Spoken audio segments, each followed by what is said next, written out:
जरा इमेजिन करो क्या हो अगर दुनिया में सभी लोगों को उनकी मौत कब होने वाली है उन्हें पता चल जाए। अब इससे दुनिया में क्या बदलाव होगा, क्या आफत आएगी, चलो देखते हैं। मूवी की स्टार्ट में हम जेसस की फोटो को देखते हैं और एक लड़की जिया को देखते हैं। यह बताती है कि दुनिया बनाने से पहले गॉड बहुत ही ज़्यादा बोर हो रहे थे, तब जाके उन्होंने सबसे पहले धरती और कई सारे पशु पक्षियों को बनाया, और तभी भी जब गॉड को मजा नहीं आ रहा था तब जाके उन्होंने एक आदमी और एक औरत को बनाया जिनका नाम एडम और ईव रख दिया गया, जिनके धीरे धीरे बहुत सारे बच्चे हो गए और पॉपुलेशन बढ़ गई और धर्म को लेकर एक दूसरे से लड़ने चालू हो गए। या जब अपने डैड को इम्प्रेस करने के लिए टेबल पे रखे गिलास को हिलाने लगती है, इस पे गॉड ईया को डांटने लगते हैं और वहाँ से गुस्सा होके चले जाते हैं। इसके बाद यह हमें बताती है कि पृथ्वी पे जितने भी एक्सीडेंट होते हैं ये सब गॉड अपने इंटरटेनमेंट के लिए करवाते हैं, और इसी तरह के बहुत सारे बेकार चीजें गॉड उनके लाइफ में जोड़ दिए हैं उन्हें परेशान करने के लिए।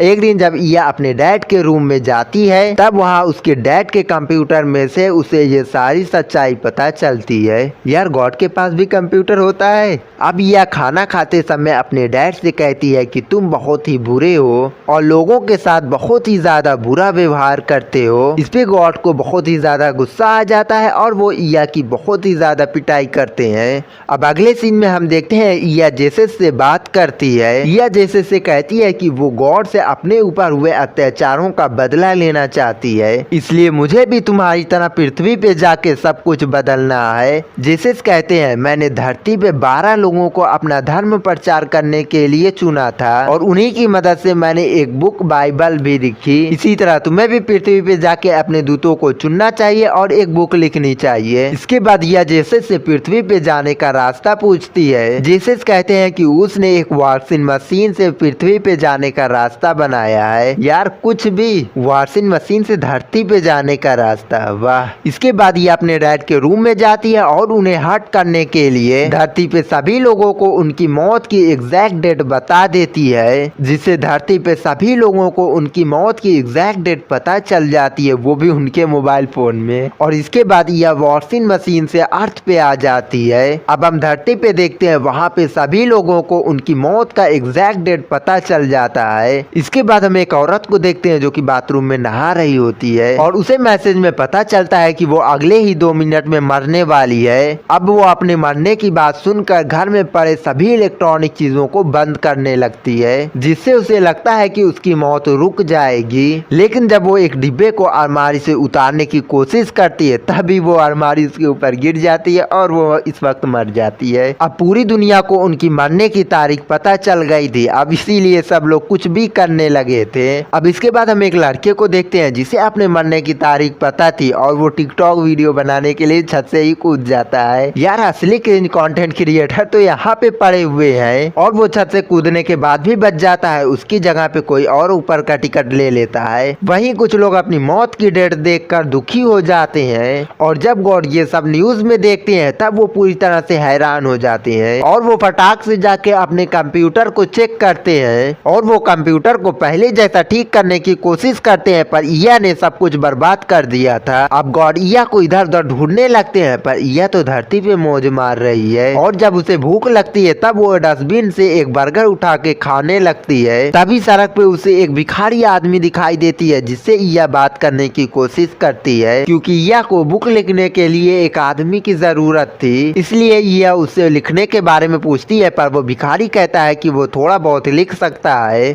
अब ये सब सुन के ईया भिखारी के साथ चलने लगती है और उसे अपने मिशन के बारे में बताती है। इसके साथ ही वो अपने भाई जेसस के बारे में भी बताती है भिखारी को, पर भिखारी को उसकी कोई भी बात समझ में ही नहीं आ रही थी। और इधर गॉड ईया को लेकर काफी ज्यादा परेशान थे। वो कहते हैं जो जेसस के साथ हुआ मैं नहीं चाहता वो ईया के साथ हो। गॉड ईया को बचाने के लिए वॉशिंग मशीन के अंदर जाते हैं, वहीं उनकी वाइफ उन्हें रोकने की कोशिश करती है, बट वो नहीं रुकते हैं और वो धरती पे पहुंच जाते हैं। अब ईया अपने दूतों को ढूंढ के उन्हें यकीन दिलाना चाहती है कि वो जेसस की बहन है, ताकि वो उनके साथ मिल के दुनिया को बदल सके। इसके बाद ये अपनी पहली दूत एमिली से मिलती है, जिसे अपनी मरने की तारीख मालूम पड़ने के बाद भी उसने अपनी लाइफ में कुछ भी नहीं बदला था। एमिली बहुत ही ज्यादा खूबसूरत थी। वो अपने घर में अकेले रहती थी और जिस बिल्डिंग में वो रहती थी उस बिल्डिंग के लोग एमिली के पीछे पड़े हुए थे, बट एमिली को उनमें कोई भी इंटरेस्ट नहीं रहता है। एमिली जब छोटी थी तभी उसका एक्सीडेंट हो जाता है, जिसमें उसका हाथ कट जाता है। इसीलिए एमिली आर्टिफिशियल हाथ को यूज करती है। या को हम एमिली के पास देखते हैं, वो अपने बारे में एमिली को बताती है या एमिली से उसके बारे में पूछती है, जिसपे एमिली बचपन में हुए हादसे को लेकर रोने लगती है। यह कहती है, मैं तुम्हारी तरह से रो नहीं सकती हूँ,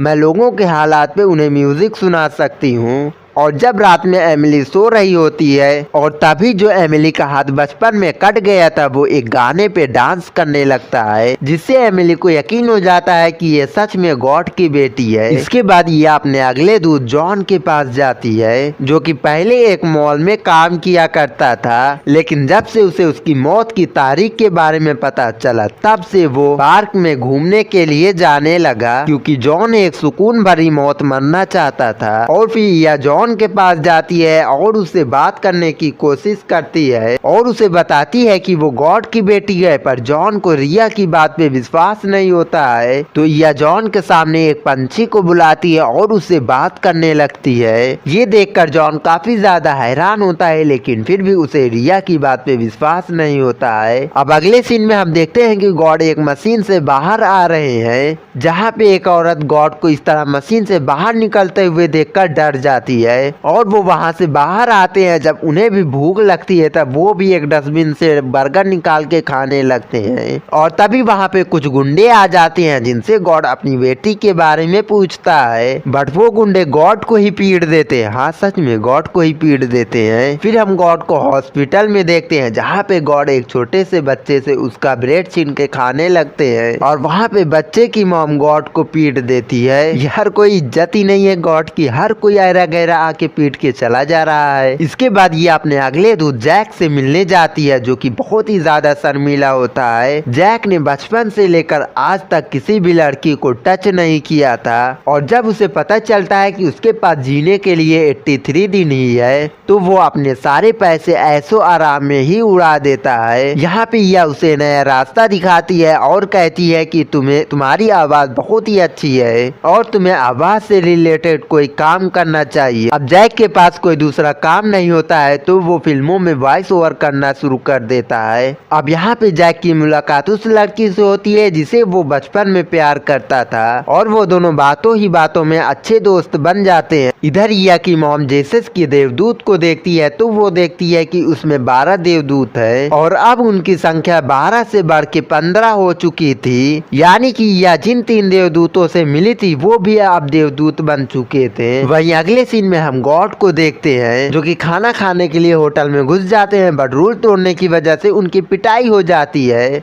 अगले सीन में वो चर्च में जाते हैं, जहाँ पे एक फादर से कहते हैं कि जेसस उनका बेटा है। अब यहाँ पे भी उनकी पिटाई हो जाती है, यानी कि धरती पे गॉड की कोई इज्जत ही नहीं है। इसके बाद हम अगले देवदूत चेरी को देखते हैं, जो कि एक प्रोफेशनल शूटर था, जिसे किसी को भी मारने से कुछ भी फील नहीं होता था। अब जब चेरी को पता चलता है कि सभी लोगों को उनकी मौत की एग्जैक्ट डेट पता चल चुकी है, तो वो पार्क में जाता है और लोगों को शूट करने लगता है। तभी वहाँ पे यह आ जाती है और उसे अपना मिशन बताती है और चेरी तो पार्क में किसी ना किसी को मारने के लिए ही आया था, इसलिए यह उसे एक लड़की को मारने के लिए सजेस्ट करती है और वो उसे मारता है, पर उसे कुछ भी नहीं होता है क्योंकि उसकी गोली उसके नकली हाथ में लगी थी, क्योंकि वो कोई और नहीं बल्कि एमिलिया होती है। अब ये देखकर चेरी हैरान हो जाता है और उसे एमिली से प्यार हो जाता है। फिर चेरी एमिली का पीछा करते करते उसके घर पे चला जाता है और वो लिफ्ट में अपने प्यार का इजहार करता है और एमिली कुछ भी रिएक्ट नहीं करती है और फूल लेकर वहाँ से चली जाती है। लेकिन घर पहुँचने के बाद एमिली चेरी को कॉल करती है और उसे अपने पास बुला लेती है। अब अगले सीन में हम अगले देवदूत मार्टिना को देखते हैं, जो कि अपनी जवानी में बहुत ही ज्यादा रोमांटिक थी।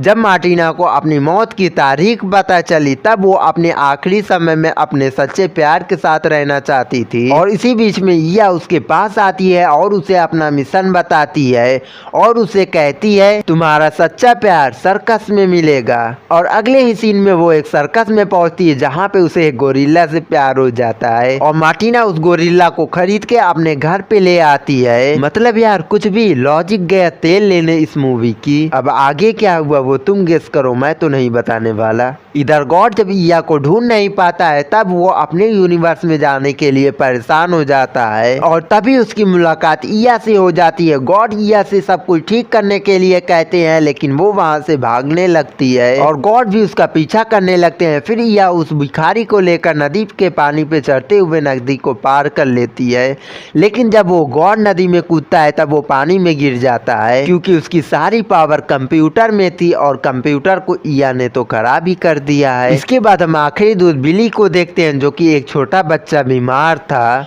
और बिली को जब पता चलता है कि वो 54 दिनों बाद मरने वाला है तो उसके पेरेंट्स कहते हैं कि तुम्हें जो करना है वो करो। तो वो अपने आखिरी दिनों में लड़कियों वाले कपड़े पहन के घूमना चाहता था या चाहती थी। जब वो लड़कियों के कपड़े पहन के घूमने निकलता है तब उसकी मुलाकात ईया से होती है और इन दोनों में काफी अच्छी दोस्ती हो जाती है। ईया बिली को कुछ मैजिक करके दिखाती है जिससे बिली काफी ज्यादा खुश हो जाता है। वहीं ईया को पता चलता है कि जो मछली उसने सुबह खाई थी उसकी सोल बिली के अंदर है, जो कि बिली से बात करती है और उसे कहती है कि उसे फिर से पानी के अंदर जाना है। अब बिली ईया के पास जाके डिसाइड करता है कि वो समुद्र के पास जाके मरेगा। इधर गॉड को पुलिस पकड़ लेती है और उससे पासपोर्ट मांगती है, लेकिन गॉड के पास कोई पासपोर्ट नहीं था इसलिए उसे प्लेन में बैठा के दूसरे देश में भेज देते हैं। दूसरी तरफ ईया अपने 6 देवदूतों को लेकर समुद्र के किनारे आ जाती है और वहाँ पे वो सारे लोग आ जाते हैं जो आज ही के दिन मरने वाले हैं। यहाँ पे बिली कहता है कि तुम कह रही थी कि जब 6 देवदूतों मिलेंगे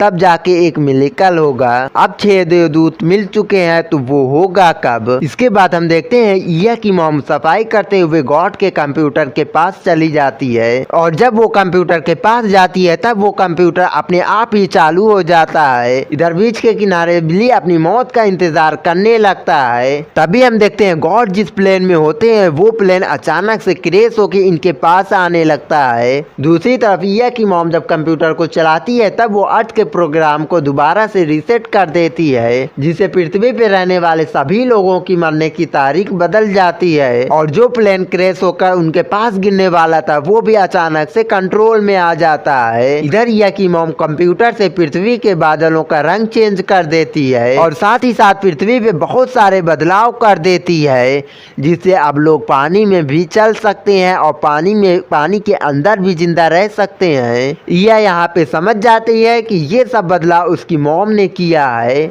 इसके बाद गॉड को हम एक वॉशिंग मशीन की दुकान पे देखते हैं जहाँ पे वो उस रास्ते को ढूंढने की कोशिश करते हैं जहाँ से वो आए थे और इसी के साथ ये छपरी मूवी यहीं पे खत्म हो जाती है। यार अगर मूवी एक्सप्लेनेशन इतना सा भी पसंद आए तो चैनल को जरूर से सब्सक्राइब कर लेना।